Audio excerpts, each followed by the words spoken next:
As everyone saw, we have an email went out this morning, or this, yeah, I guess this morning, about the company schedule. So check Flocknote if you haven't seen it. But really, all it says is Monsignor Schamlifer is starting a Bible study at the end of the month. So every the last Tuesday of the month here in the basement at 7 p.m., focusing on the Catholic social teachings. So sure. So that'll take place instead of this on those days. So we'll have Friends in Faith first Tuesday, Father the Father any other Tuesday except for the very last Tuesday, which will be the Bible study with Monsignor Schemmelfer. I don't know if he's going to record that yet. We'll have to talk to him about that. Also today, because I have an Eagle Scout Court of Honor to get to, we're going to limit it to 45 minutes. So sorry. If there's any question after that, we can pick up next week, or I'll get back to you and put something on the recording later. So that being said, let's open the floor. Anyone have any questions? In a recent Bible study class on angels, there was a question as why Gabriel and Michael and Raphael are saints. Are all angels saints? Or what's the definition? Yeah, so the general definition of a saint is anybody that is with God in heaven. So anyone in the state of perfection with God would be a saint. So what that means is, well, there are probably we would hope, many more saints than we just have on our calendar in the Roman Catholic Church, right? They call the Roman canon, right? The reason that we call certain ones saints and we recognize them as saints is because their lives are models for us in some way. So yeah, so every angel that exists that has actually an angel, not a good angel, not a bad angel, we would consider these saints because they are with God. Now the problem with naming every single saint is angels because we don't know their names. The only angels that have been revealed to us are the three archangels, right, of the seven that we know of, right? So Raphael, Gabriel, Michael are the only ones actually named in Scripture that we actually know for sure exist. We're told in the Bible that 7 actually archangels exist. One of them didn't choose God. His name is Lucifer, right? The light bearer, the light bringer. And he is an archangel, I guess you could say, but he chose not God. So therefore he's not with God in heaven. The other 3, we would assume are with God in heaven, but we don't know their names. And then the other, how many infinite number of angels there are, we don't know their names either. But every angel would be considered a saint. But also, we also consider like, okay, maybe grandma's a saint, or great grandma, or great grandma. Even though she's not actually named in the Roman calendar, we would say that they would be saints as long as they're with God. But it hasn't really been revealed, or maybe no one's taken up the cause of grandma to maybe investigate whether he actually is a saint or not. And now it'd be kind of hard to do because, well, we're so far removed from great grandma that maybe there's no way to investigate whether she actually did live a life of heroic virtue. And that's kind of the defining factor when it comes to sainthood. Have they lived a heroic virtue? Now, what's the difference between heroic virtue and moral virtue? Right? Well, let's maybe look at it this way. In the early church, we had a lot of these martyrs that we consider saints, right? And they died for the faith. Now, let's say, for instance, Felicity Perpetua, right? They're well known. We don't really know a lot about them. We know one was a very rich person, the other one was her servant. They died in the Roman Colosseum, being fed to animals, and then they were also killed by the sword. What if they ran away?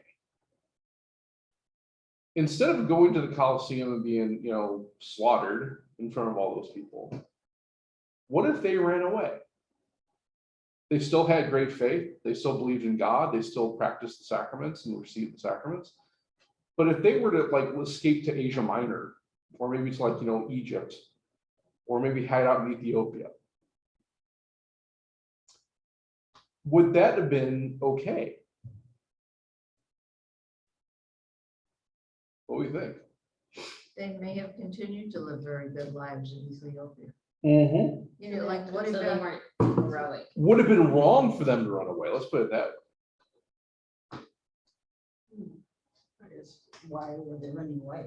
Where were they running away from? Well, from certain death, right? I mean, that's the whole idea there behind Philip's Convention was they were killed because they were Christians, right? Up until about, well, there was these cycles in the Roman Empire from the time of the church beginning from Nero all the way to 315, the Milvian Bridge, where Christianity was actually made legal, right? Not this, it wasn't a state religion, but it was made legal by Constantine, right? But for 200 years there, basically, 300 years really, there was a cycles of persecutions and deaths and some allowance and some kind of like, well, we're not really going to pay attention to Christians, we got other things going on. And then there was back to persecution of Christians and death. And Philip's Confession lived in a time where there was this persecution, where if you were Christian, that meant that was a life sentence, or that was a death sentence, right? So in that respect, right, it was either give up my faith or die. If they chose their faith and not die, right? Which is a possibility. That meant they had to escape. And Perpetua, what was it, Felicity? Felicity would have had the means to do that. If she was a wealthy woman, they should have, chartered a ship and, sailed across the Mediterranean and found some spot in Africa or Asia, or, even in the far northern areas of the empire, and just disappeared, right? what about all the people thereafter who fled because of religious persecution to somewhere else?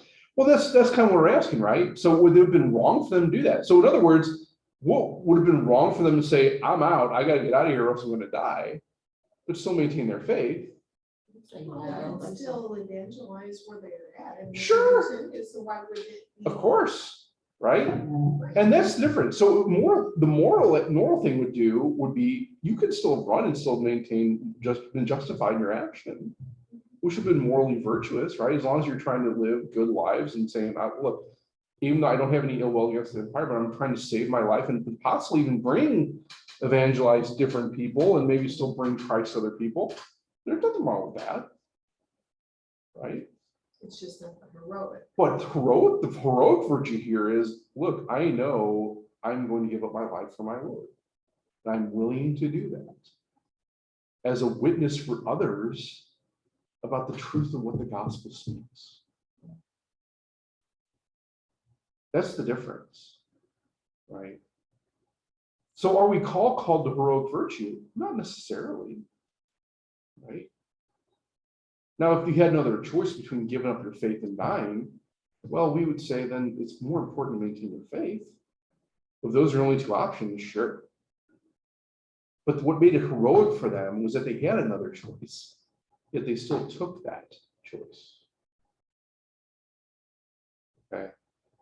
So that's why we would say, so even Felix Perpetua, let's say they left Rome, the Roman Empire, and lived somewhere else, and they died happy, holy lives, we would say, well, they're still saints, still would be with God. But they may not have a day on the Roman canon that we actually commemorate them and memorialize them and say these are people that would have modeled our lives after because of the heroic virtue they exhibited, right? Or maybe they would have, I don't know, right? It's kind of an interesting question to ask. A lot of the saints through history, we could ask, what happened if they did this instead of this? Yeah, well, that's a good question. I mean, Paul. So what about a person, just an everyday person? Mhm. And I'm thinking of something in particular Yeah. that she was attacked, and instead of she fought, but she said, I'm not going to give up my life. Yeah. Because that would be immoral. Self-defense, And right? Yeah. Yeah, you're something more, about yeah, it, so but it was more in the line of morality. either way, It was, right, yeah. So she So fought it rather than give into it. if you're defending yourself, whether that be your dignity, whether that be your life, right? We would say that's on the same level of self-defense. And there would be even if you had to take another life to defend that, we would say that you're justified in that. right? This person. It was more sexual- it was compare, more yeah, sexual. so look at, so let's compare that to, let's say, if, oh boy, I always get these mixed up. It's not Saint Gianna, but Saint Maria Goretti. Maria Goretti. Maria Goretti was a 12-year-old girl. She was attacked by a man, and it was basically either be raped or die, and she chose die, right? Now she could have fought back, presumably, but she chose death, and she was martyred for her faith and her dignity and her virtue, and that was heroic. But then she was made a saint. Right, but if she would have, so if Maria Goretti would have fought back and said, I'm not gonna take those choices, I'm gonna take the choice of living and maintain my dignity, And the Right. attacker backed off. and the attacker backed off, or she fought the attacker off, or even took the attacker's life, that's still morally virtuous, and we would say, that's good that she did that, right? She was made a saint, but I'm thinking of a situation where the person was not even, I don't think, looked into becoming that. It was a more recent situation. Yeah, you're probably, are you talking about the one that's at Catholic Supply? Yeah, so I would say she's a martyr too. Right. And so the fact she's martyred would make her a saint too, Would it? I would imagine. Because that's what I would think, Yeah. but they haven't gone through the. whole Yeah, but thing. here, that's what we're trying to say, the difference here, Mary, is the difference between a canonized saint and a saint, So you right? don't have to be. You don't have to be canonized to be a saint. Okay. So we even Felix Perpetua, if they were to die and they didn't give up their life, we would say, well, they're probably still saints, but they wouldn't necessarily be a canonized saint, maybe not. In the situation with the Catholic Supply martyr, we would say, well, maybe the cause hasn't just gone through yet. I mean, there could be open a cause today if we wanted to, because it's so recent that she could possibly be up for canonization. I hope she is. But regardless of whether she's named a Catholic saint or a canonized saint or not, I think we would say for sure she would be in heaven because of what she did to defend herself and defend her virtue. Of course, yeah. We may not have a day for her, but who cares? And she shouldn't care either because she's in heaven. That's kind of the whole idea, right? The whole point of the canonized saints is not for those that are in heaven, because they are in heaven. Why do they care if they have a day or not in the calendar? It's really for us, right? As examples to model our own lives after. That's the point of the canonized sainthood. Because when you're in heaven, you don't care what goes on down here. Why would you? Right? But that's really more for us to say here, we uphold these people as, hey, this is what Jesus talked about when he talks about lay down your life for others. What lay down his life for him. These are models that we should model our lives after in following that, picking up our cross and following Jesus. So yeah, so any angel would say that chose God would be in heaven. So it's Yeah, not saints. true that only human beings can become saints. That's- So yeah, so you have to have a rational, so you have to be in heaven. So what that means would be is you have to have a rational soul, right? And when we look on the hierarchy or the spectrum of what that means, human beings, philosophically speaking, are on the lower end. We're on the low end of that, right? We have rational souls, but there are other souls that are higher than us because of the understanding, the knowledge base, and the wisdom that is attributed to that particular soul, right? So the knowledge we have as human beings is different than the knowledge an angel has. What defines an angel? Well, an angel, so the angel itself is actually, really what that means, angelon comes from Greek, means just messenger, right? And so an angel, the identity of an angel is defined by the mission of the angel. And so we understand that's been revealed, there's 9 different choirs of these angels. And what's interesting about, and we actually get this from St. Thomas Aquinas, that every angel is its own particular species. And that's kind of weird to think about, right? Because like, it's not like every seraphim is like a species of angel. Each seraphim is its own different species because each seraphim has its identity and personhood dependent on the mission they have. And what kind of separates them in these different type of choirs is for us to understand as human beings is the importance of that mission. So for instance, we have this choir of archangels. Now, each one of those archangels is its own species. Gabriel is of a different kind than Michael, which is of a different kind of Raphael. And the reason being is because, well, Michael's job, his mission, is the general of God's armies, right? Spiritual protection and warfare. That's his job. That's his mission. Gabriel's mission is to declare the incarnation, which was a seismic shift in human history, right? Raphael's mission is as a healing entity in the world. So other angels may partake of that mission in some way, but it's unique to that particular angel, which means it's of a different identity, personhood, species. Now, it's important to recognize too, angels don't have bodies, right? Angels are purely spiritual beings, right? So if you read in the Bible, there are certain features of particular choirs that are different, that kind of maybe separate them in that respect. And some of them are just like horrifying. I don't know if you guys went into that in like Ezekiel and Daniel and some of that, you know, talking about the different, like what the way like Ezekiel and Daniel like kind of characterize, give these attributes of the angels. He talks about like a wheel of eyes. And it's like, what is, okay, well, you're trying to envision that. It's like, what, I mean, but part of that too is because these are happening visions. That's just kind of the way they're interpreting these things, maybe. And what that actually looks like, well, we don't really know for sure. And maybe we're not necessarily meant to know because, well, we're talking about spiritual realm, spiritual beings that we are not in that state yet, right? So yeah, an angel is just defined as really a messenger of God. And the angel's identity is based on the mission they have, which makes them a whole different species for each individual angel. But yeah, we would say any angel, because the angels only have one choice in their existence. And that's just because the knowledge of angels. We kind of talked about this last week a little bit in our faith formation on Sunday. We kind of were talking about like these different aspects of the persons of the Trinity.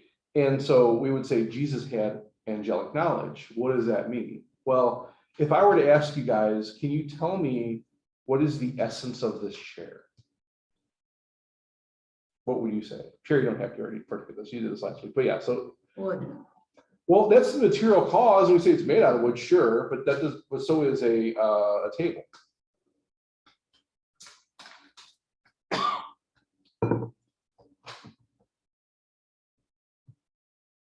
I mean, the purpose of it is for you to sit on. So that's the purpose of it. That's not necessarily the essence of the chair. And what's kind of funny is, like, let's say as an engineer, is that if I design a part for an airplane or an airplane completely, I can tell you what it does. I can tell you what it's made out of. I can tell you how I made it. You know, what math I used to make it. But I can't tell you what the essence of an airplane is. I didn't even understand that. Yeah. Well, and that's kind of the point, right? Because the best thing we can say about the essence of the thing, like, so I can tell you the best thing I can tell you about the essence of the chair is the chairness of it. And I don't know what that is, right? I have no idea what that is, but an angel does, right? So that's why an angel only has one choice. An angel, because of the knowledge they have, they can't err in what they actually identify as a thing, as a created thing. And so because of that, an angel only has one choice in their very existence. I can say I can choose God or not. Because they can't err in that choice, right? Because of their knowledge. We, though, because we have limited knowledge because of our materialism, we have these bodies that don't let us actually, you know, fully see the way God or an angel does. We can err in our decision making. So when we go to heaven, will we have that knowledge? Well, yeah. So what we will have in heaven is what's known as the beatific vision, right? So that's the same thing that Jesus had. That we actually see the Trinity for what the Trinity truly is. Whereas here on earth, I can't tell you what the Trinity is. I don't know, right? But we see God for who God really is. This is funny, we're talking about this on Sunday too. It's kind of funny that this all comes back. Jesus, maybe Sherry can answer this, I don't know. Jesus had all the virtues except for one. Do you remember what that one was? It didn't say. That's true. What'd you Yeah, say? so it's very virtuous, but so it's, yes, but sin would not be a virtue. So yeah, he would obviously be without sin because that's not a virtue. But there's of these 7 virtues that we understand as these, what we call these kind of capital virtues, right? The theological and the cardinal. Faith, hope, love, prudence, justice, temperance, and fortitude. Jesus, though, did not have one of those. Faith. Faith. Because he was already of. Because he knew God existed, right? He was God. So he didn't have faith. He didn't need it. faith, Yeah. right? We do, because we got this stuff that, you know, that kind of keeps us from actually truly seeing these things. Would he have hope? Of course. Hope in us, Okay. right?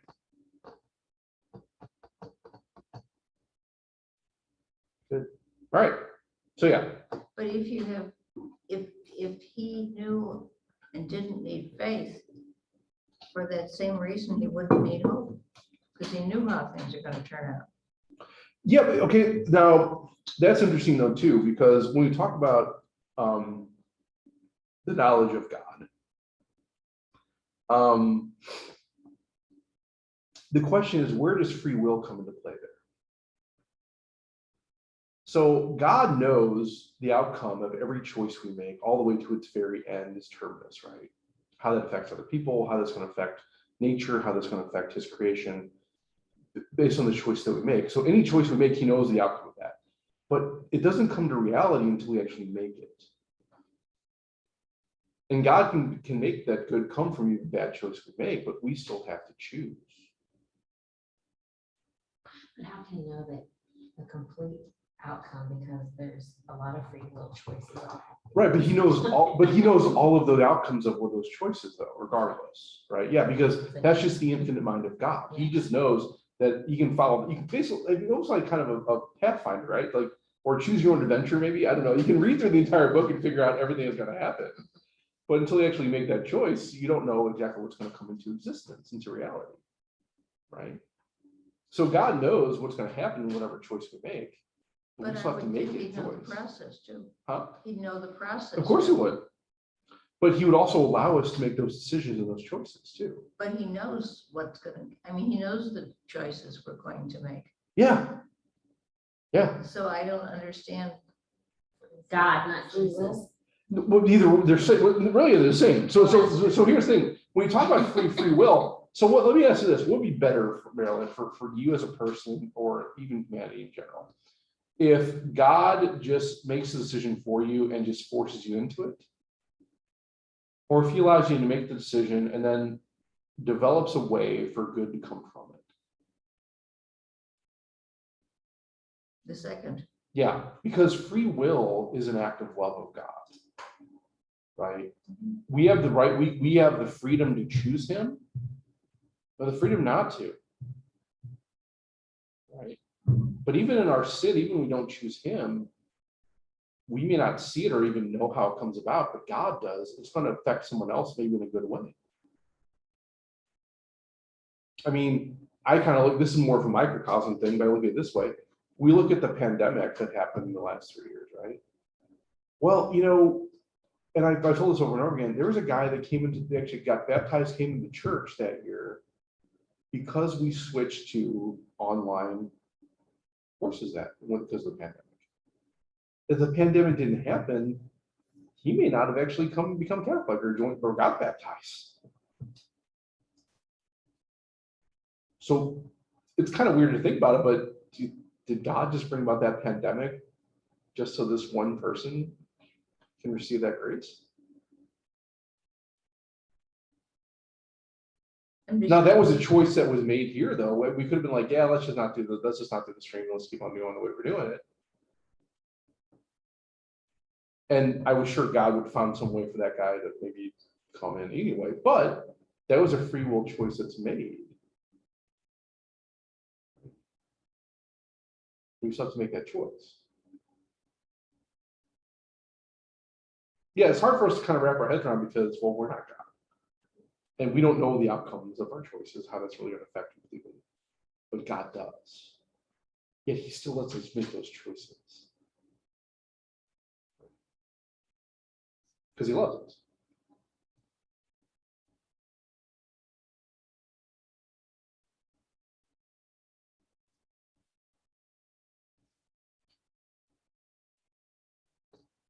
So yeah, so if we're in heaven, we can kind of see that in some way because we're unified with God, right? It's again, we still have this, it's kind of weird to think about, that we still have this kind of identity in a way of ourselves.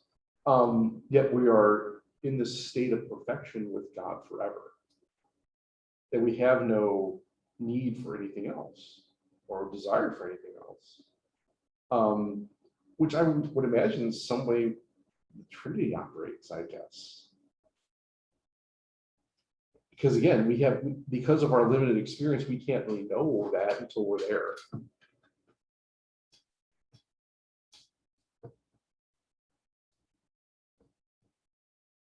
Good.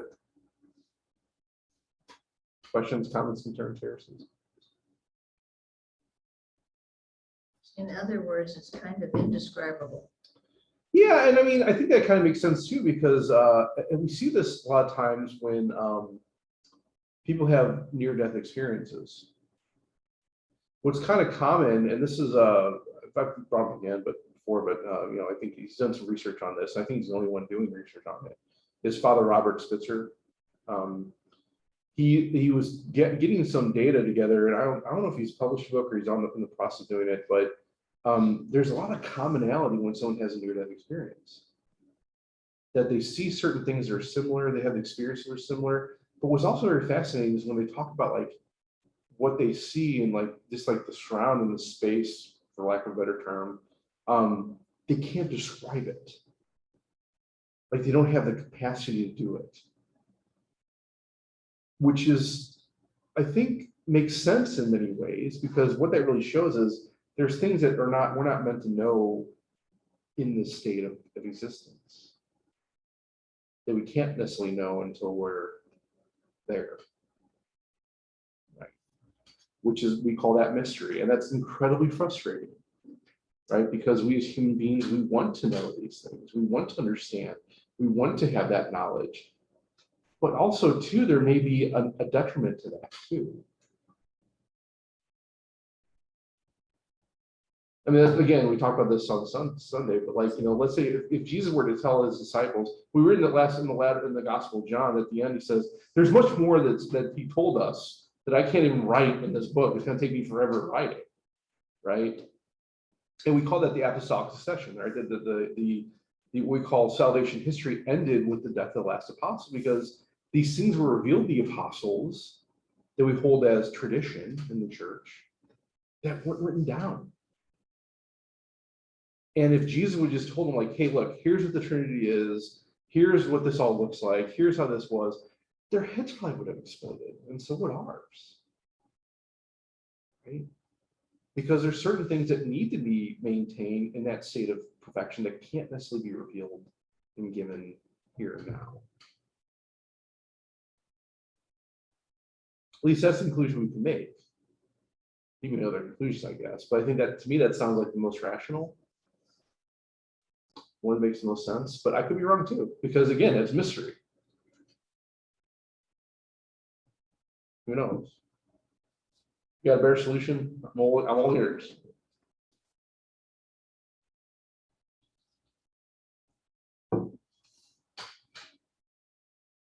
Good.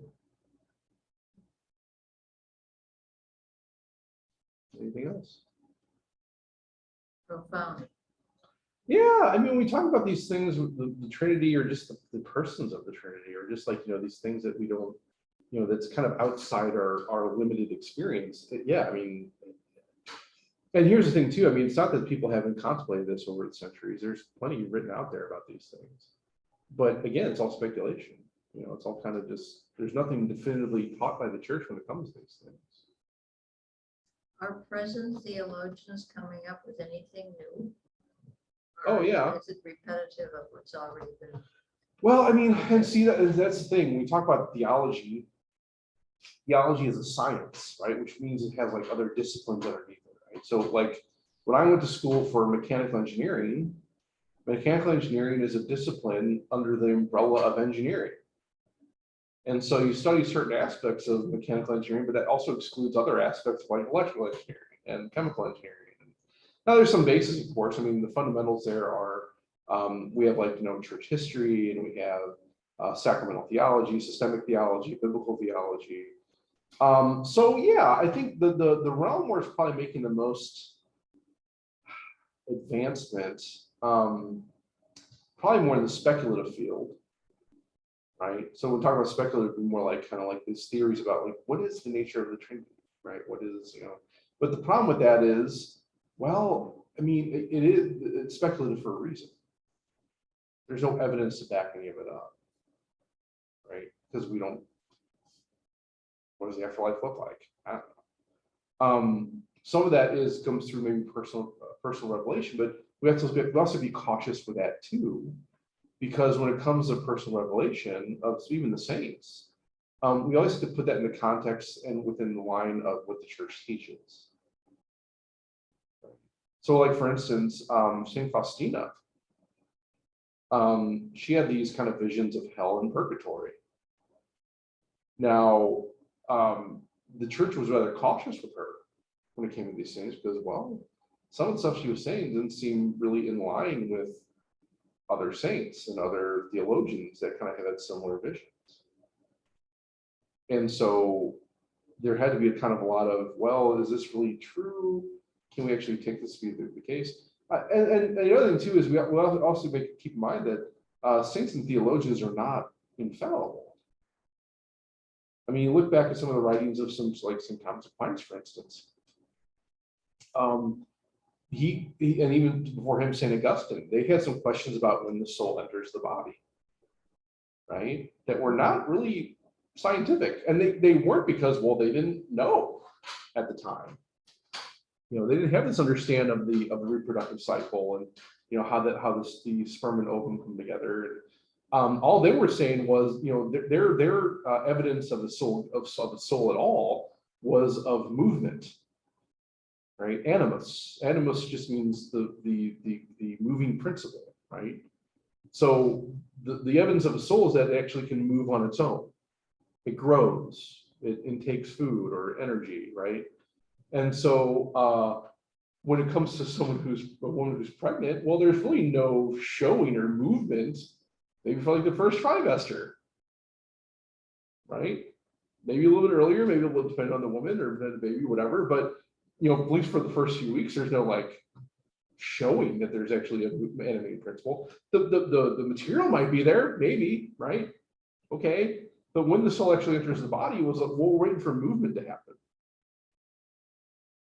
But that's just because Thomas and Augustine didn't have an understanding of the reproductive system, right? Augustine thought it took a month for the sperm to actually reach the egg. So we would say that if they had the understanding we have today, they probably would have changed that understanding, right? Because they weren't against science. The science that they had at the time just was not sufficient to really answer that question. Now, regardless, they would say it would be wrong to actually stop that process from happening, because the potential of the soul to be there is really the key. And so even taking the way that process would be wrong, which some of our Catholic politicians don't really read that part when it comes to those guys. But that's why I also think a lot of people fall under this kind of misconception that, well, hey, if the saints didn't know this, then how are we supposed to know it? Well, the saints lived, Thomas Aquinas lived 900 years ago. He wouldn't have had this knowledge we have today. And that doesn't mean he was wrong. It just means that it had to be developed and understood in a different way. Right? So I say that just because we have to be very careful when it comes to these, especially the more contemporary theologians. We have to be careful about what they're presenting and if that we can actually see that in line with what the church already teaches. And so any development needs to be kind of looked under that same microscope. Whether it be Thomas Aquinas or Augustine, they had to go through the same process, and whether it be modern theologians today. And which is why we see some theologians, especially after Vatican II, have been they were kind of championed at one point and probably taught a lot in the seminary. But now, after they've been kind of reflected on and kind of looked within the context of what the church teaches, like, maybe we're going to keep them over there. Or we can maybe take some of the stuff they said, which is actually really in line and good. But the other stuff we have to kind of maybe say that's not so great. And we see that all throughout history. Take the good, reject the bad. That's kind of what it comes down to.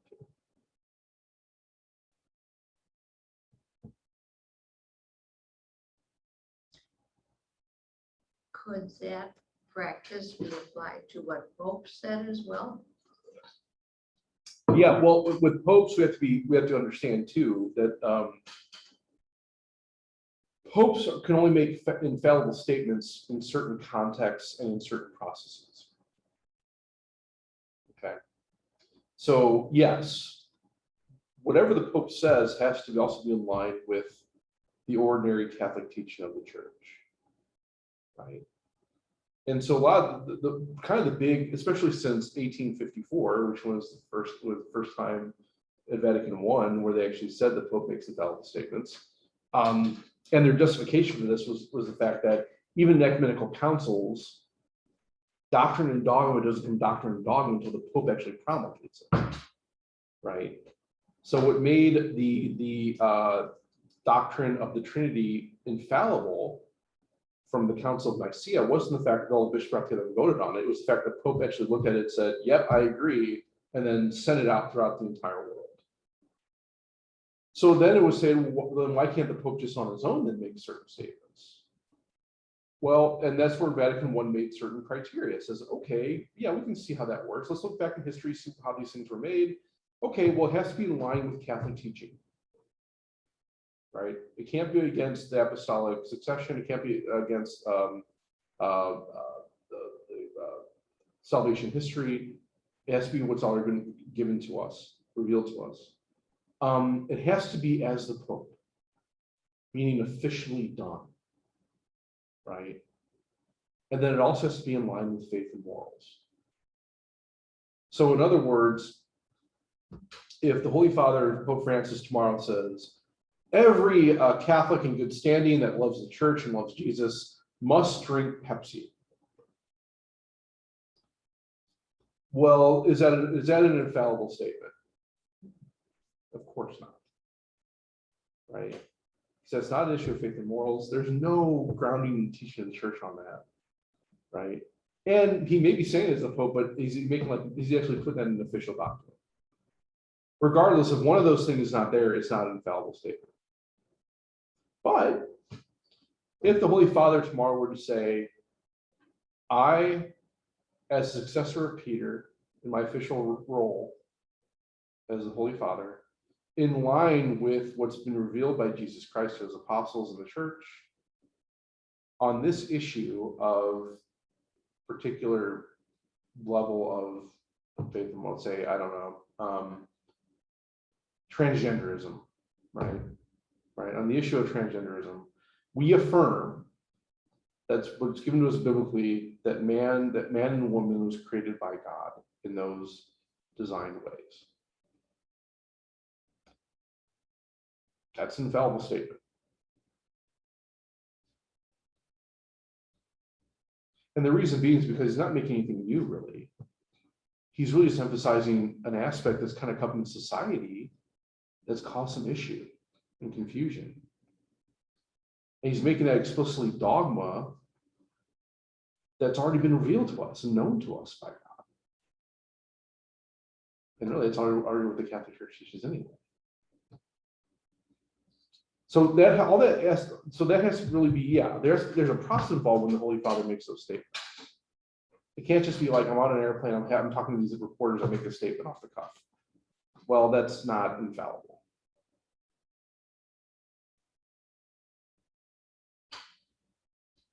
And they're wording that's specific. If you read some of the documents came out after, Vatican I by some of the popes, I mean, it's very clear when they're making infallible statements. Because they say those kind of wording, like I, as successor of Peter, and like my other bishops on this issue, do reaffirm or do state that this is what's been given to us by Jesus or by the Holy Spirit. Would encyclicals be infallible statements? If they're using that type of wording, right? Because not every encyclical is making a dogmatic statement. Some encyclical is being done for pastoral reasons. Like, for instance, the Holy Father put out a while back for Fratelli Tutti, right? There's nothing new in that document that hasn't been taught by the Catholic Church before. But what he's saying is, in a pastoral way, let's try to emphasize certain aspects of the Catholic teaching already. But usually it has to be very clear in those type of wording that I'm making something new that's been developed from Catholic teaching, and kind of we're putting it forward. So a good example of this would be really kind of our understanding of the death penalty, right? That there's kind of been development over time saying that, well, as we grow as society, there are becoming less and less instances where the death penalty will be justified, right? And not in all situations, but there's the situations that it would be, because we've developed good ways of maintaining safety and security for the general public.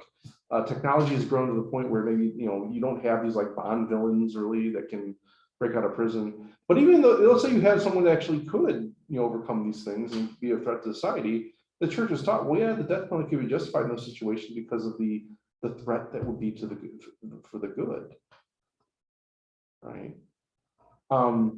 But that development has kind of happened just because, well, it seems like the wording has developed to the point where it's like, well, as we grow, it seems like this is becoming less and less of an issue and less justified in certain circumstances. But always, again, it's development, not a change. It's never a change. It's always a development when it comes to those things. So in other words, the Pope can never contradict something that's already been made. So if the Pope would say tomorrow, if he said, I, as the Vicar of Christ, in line with my other bishops, do hereby say that Jesus was not God, but created. Well, that's completely different what the Catholic Church teaches. And as a matter of fact, he would even stop being Pope at that point.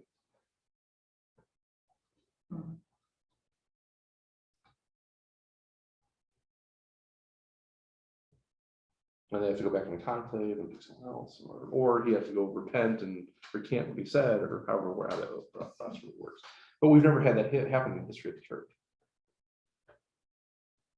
So we wouldn't consider development a kind of change. Well, yeah. So that's the thing. The change. When we say change, we're saying something contradictory, right? That's what change. When we talk about change in the church, is what we're talking about. It's a then that's different than a development or a growth. Right. And it's always in line with virtue and what Jesus taught. Anything contrary to that, we'd say that's not. No. But since not everything was written down, it could be in line with what you taught. We just don't know. Yeah, well, but see, that's the thing, though. Just so I think we have to make a distinction too between a Protestant idea of like sola scriptura, what a Protestant would say is whatever's in the Bible, that's what we go with. We as Catholics understand, well, even John himself said not everything's written down in the Bible. We have this tradition that's been handed down to us through the generations from the apostles themselves, that we do have an objective standard to make it against. A lot of this just comes down to application, right? I mean, I don't think in the time of Jesus, transgenderism was really an issue, but it is today. So we have to go back and say, well, what does Jesus teach us about this? Well, man and woman, he created them. Okay, well, that's our foundation. Now, how do we apply it in a pastoral way, the way Jesus would? And as we start getting more debates, discussions about prudentially, how do we approach that? Well, do we say this actually is a mental issue? Do we say it's actually an emotional issue? Is it a problem? Is it really as big a problem as you think it is? All those questions would have to be talked about and developed, and the Holy Father would have people he would refer to, other bishops, I would imagine, and cardinals, before he actually makes a statement, which is why it takes so long for that to happen. It's not just like we're going by the seat of our pants here. What actually makes sure what we're saying is true and in line with Catholic teaching.